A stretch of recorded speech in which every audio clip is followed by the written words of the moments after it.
Halo semua, pernah nggak sih ngerasa pusing atau malah tenggelam di lautan informasi, entah itu di media sosial atau di berita?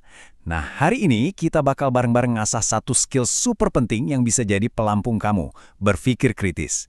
Ini bukan cuma sekedar skill biasa, tapi ini cara kita buat navigasi dunia yang penuh informasi, biar nggak gampang kebawa arus. Oke, jadi ini dia nih peta perjalanan kita. Kita mulai dari apa sih kekuatan super dari berpikir kritis, terus kenapa skill ini penting banget.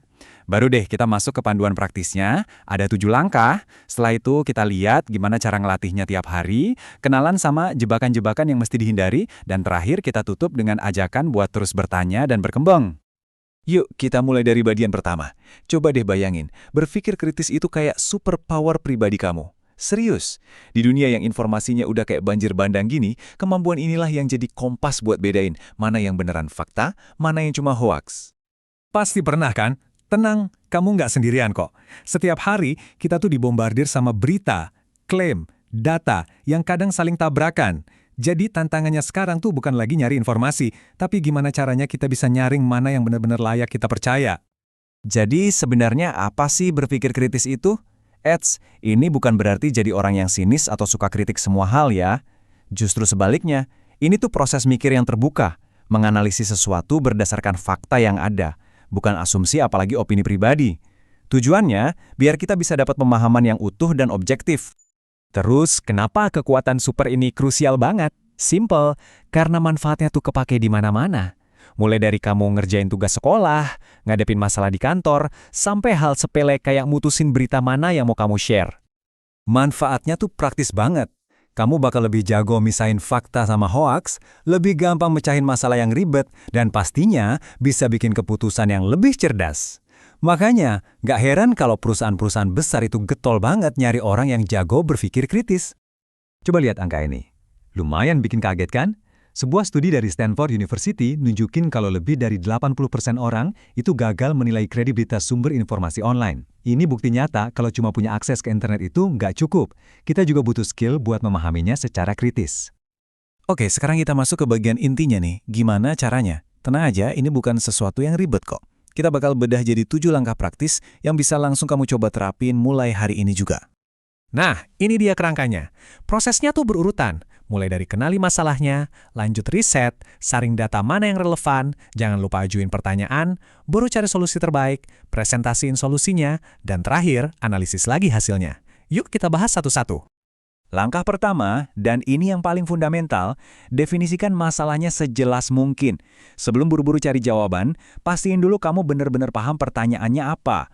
Apa sih inti masalahnya? Kenapa ini penting buat diselesain? Setelah masalahnya jelas, waktunya ngumpulin data. Tapi, ada catatannya nih.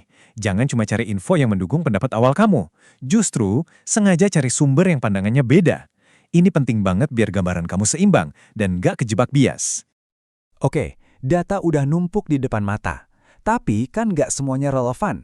Disinilah kamu harus jadi detektif. Saring informasinya. Coba tanya ke diri sendiri. Sumber ini bisa dipercaya nggak ya? Info ini beneran penting nggak buat masalah yang lagi aku hadapin? Ini nih, langkah yang sering banget kelewat, tapi krusial. Sebelum narik kesimpulan, coba berhenti dulu sebentar. Pertanyakan asumsi-asumsi kamu sendiri. Pakai aja teknik 5W plus 1H.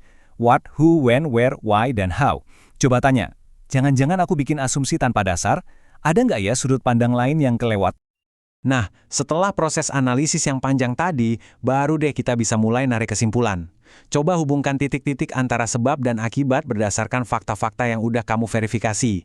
Ingat, solusi terbaik itu bukan yang paling cepat atau paling gampang, tapi yang paling kuat buktinya. Punya ide brilian itu satu hal, tapi kalau cuma disimpan di kepala, ya percuma. Kamu harus bisa ngejelasin kesimpulan kamu plus bukti-bukti pendukungnya ke orang lain. Caranya harus jelas, logis, dan tentunya meyakinkan. Dan prosesnya nggak berhenti setelah kamu ambil keputusan. Ini tuh sebuah siklus belajar yang terus-menerus. Setelah solusinya diterapin, evaluasi lagi hasilnya. Apa masalahnya beneran selesai? Pelajaran apa yang bisa diambil buat keputusan-keputusan berikutnya? Jadi berpikir kritis itu sebuah skill ya, sama kayak main gitar atau olahraga, butuh latihan yang konsisten. Analogi paling gampangnya gini, otak itu kayak otot, makin sering dilatih, makin kuat dan tajam dia. Nggak perlu latihan yang berat-berat kok. Ini ada beberapa latihan simpel yang bisa kamu coba. Biasain nanya kenapa sama hal-hal di sekitar kamu. Coba deh jelasin topik yang rumit pakai bahasa super sederhana. Ini maksa kamu buat beneran paham. Dan yang paling penting, jangan baca berita dari satu sumber doang. Selalu bandingin dari beberapa sudut pandang. Jadi, ingat ya, latihan-latihan kecil yang konsisten inilah yang bakal ngebentuk kebiasaan berpikir kamu. Dan dari kebiasaan inilah, pemahaman yang dalam dan ide-ide besar bisa muncul. Biar bisa mikir jernih, kita juga harus tahu apa aja rintangannya. Ibaratnya, kita harus kenal musuh kita. Yuk, kita kenali beberapa jebakan mental yang sering banget ngehalangin kita buat mikir secara objektif. Jebakan paling dasar, dan ini sering banget terjadi, adalah nyampur aduk antara fakta dan opini. Fakta itu objektif, bisa dibuktiin. Contohnya, suhu air mendidih itu 100 derajat Celcius. Titik. Kalau opini itu subjektif, ya suka-suka orang. Contohnya, teh panas lebih enak dari kopi. Paham bedanya? Ini aja udah jadi fondasi yang kuat. Selain itu, kita juga harus waspada sama bias pribadi kita sendiri atau tekanan buat ikut-ikutan pendapat orang banyak biar aman. Termasuk juga kebiasaan bikin asumsi tanpa bukti yang kuat. Dan kadang, rasa takut dianggap salah itu bisa bikin kita nggak berani nanya hal-hal yang sebenarnya penting banget. Jadi, intinya tuh sebenarnya ini. Berpikir kritis itu bukan soal adu pinter debat, bukan soal siapa yang paling jago ngomong. Tapi ini soal proses. Proses bertanya yang benar, ngecek bukti dengan teliti, dan yang paling penting, menyimpulkan sesuatu dengan penuh tanggung jawab. Oke, sebagai penutup, aku mau kasih tantangan kecil buat kamu. Setelah ngobrolin semua ini, pertanyaan penting apa sih yang bakal kamu ajuin hari ini buat mulai ngelatih otot berpikir kritis kamu? Mulai aja dari hal kecil dan kamu pasti bakal lihat bedanya. Terima kasih sudah menyimak ya.